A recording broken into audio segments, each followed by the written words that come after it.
मसीहा के बाबरकत और जलाई नाम में आप सबकी सलामती हो।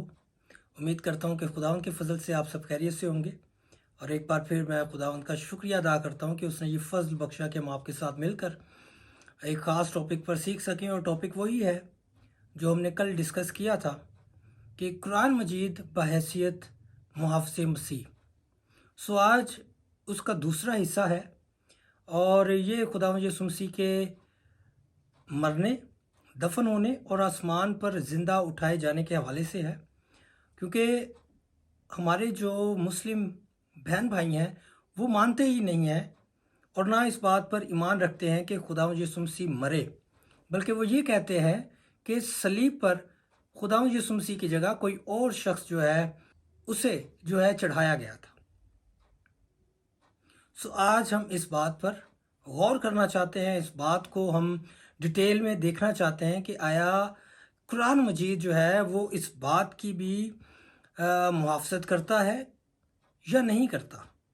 सो मेरे सामने जो आयत मुबारका है कुरान मजीद में से वो है सूरा मरियम और उसकी 33वीं और 34वीं आयत। सो इसका तर्जुमा आपके सामने मैं रख देता हूँ। यहाँ पर लिखा है, जिस दिन मैं पैदा हुआ, जिस दिन मरूंगा और जिस दिन जिंदा करके उठाया जाऊंगा, मुझ पर सलाम और रहमत हो। ये इब्ने मरियम ईसा मसीह है और ये सच्ची बात है जिस पर लोग शक करते हैं। सो कुरान मजीद ने इसे वाज़ेह तौर पर बयान किया है, लेकिन कुछ तफासिर में और कुछ जो मुस्लिम उलमा हैं वो इस बात को मानते नहीं हैं और तर्जुमा जो है वो दूसरी जानिब वो कर देते हैं। लेकिन आज हम कुछ तराजुम और कुछ हम अहादीस को भी देखेंगे कि वो क्या कहती हैं और वो इस आयत का जो है वो तर्जुमा क्या करते हैं। सो सबसे पहले हम इमाम इब्ने कसीर की तफसीर, इब्ने कसीर ये मशहूर राइजुल वक्त तफसीर है और ये सूरा इमरान और सूरा मरियम की 33वीं और 34वीं आयत की तफसीर करते हुए कुछ यूं बयान करते हैं कि इब्ने अब्बास रज़ी ताला अन्हु ने फरमाया, ईसा मसीह फोत हुए और फिर मुर्दों में से जिंदा हुए और फिर उन्हें आसमान पर उठा लिया गया। और सिर्फ यही नहीं, इसहाक इब्ने बशर का कौल है कि ईसा मसीह 3 दिन तक फोत रहे, फिर मुर्दों में से जी उठे और आसमान पर जिंदा उठा लिए गए।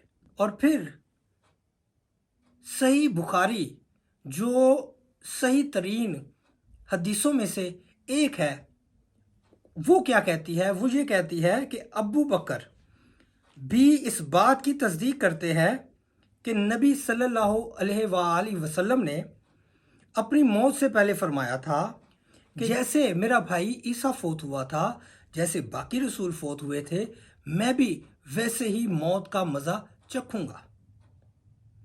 लेकिन बात थोड़ी सी डिफरेंट हो जाती है जब लोग इन तफसीरों को भी नहीं मानते और तर्जुमे को नाकस करार दे देते हैं और कहते हैं कि जो असल तर्जुमा है वो कुछ और है।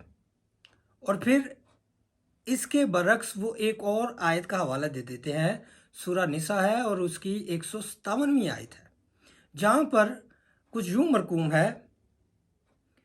सूरा नंबर 4 है ये, सूरा अल-निसा 157वीं आयत, कि ना तुमने ईसा को कत्ल किया ना ही उसे मसलूब किया। सो ये आयत मुबारका को सामने लाकर ये साबित किया जाता है कि यीशु मसीह जो है वो सलीब पर नहीं चढ़ाए गए, ना ही उन्होंने मौत का मज़ा चखा था। लेकिन जब हम इसकी कुछ आयात ऊपर से पढ़ते हैं, 50वीं आयत से जब पढ़ते हैं या उससे पहले हम पढ़ना शुरू कर देते हैं, तो जो सियाको सबाक सामने आता है वो क्या है, वो ये है कि यहूदियों ने दावा किया था कि हमने यीशु मसीह को सलीब दी और उसे हमने कत्ल किया। लेकिन अल्लाह तबारक व तआला फरमाते हैं कि जो तुम शेखी मार रहे हो ना, तुम तो रोमियों के गुलाम थे, तुम तो गुलामी की हालत में थे, तुम क्या किसी को सलीब पर चढ़ाते या किसी को कत्ल कर सकते थे। तुमने ऐसा नहीं किया, बल्कि ये जो बात है ये अज़ल से तय पाई गई थी। ये बात जो है अज़ल से ही तय हमने कर दी थी कि जो ईसा है, जो मसीह है, वो सलीब पर चढ़ाया जाएगा और फिर वो 3 दिन तक कब्र में रहेगा और फिर तीसरे दिन मुर्दों में से जी उठेगा और फिर हम उसे आसमान पर उठा लेंगे। सो ये आयत मुबारका की सही तफसीर है। कोई भी इसे गलत करार नहीं दे सकता, क्योंकि जब हम ऊपरी आयात का मुताला करते हैं तो हमें सियाको सबाक समझ में आ जाता है कि अल्लाह ताला क्या फरमाना चाहते हैं। सो खुदावंद यीशु मसीह पैदा हुए, वो भी दिन मुबारक जिस दिन वो मसलूब किए गए, कत्ल किए गए, दफन किए गए, वो दिन भी मुबारक, और जिस दिन वो जिंदा हुए वो दिन भी मुबारक, और जब वो आसमान पर सऊद कर गए वो दिन भी मुबारक। और ये मैं बाइबल मुकद्दस में से नहीं बल्कि कुरान मजीद में से बता रहा हूँ। जो कुरान मजीद की आयत है वो क्या फरमाती हैं, वो ये फरमाती हैं कि मैंने इन बातों को महफूज कर रखा है, सो घबराने की ज़रूरत नहीं है, मैं मसीह का मुहाफ़िज़ हूँ। बहुत शुक्रिया, खुदावंद आप सबको बहुत ज़्यादा बरकत दे। और आखिर में एक बार मैं इल्तमास करना चाहता हूँ कि जो लोग हमारे चैनल पर नए आते हैं काइंडली हमारे चैनल को सब्सक्राइब करें, लाइक करें। कोई बात समझ नहीं आती, कोई चीज़ पूछना चाहते हैं, बताना चाहते हैं, राय देना चाहते हैं, तो कमेंट्स में अपनी राय, अपने सवालात पूछ सकते हैं।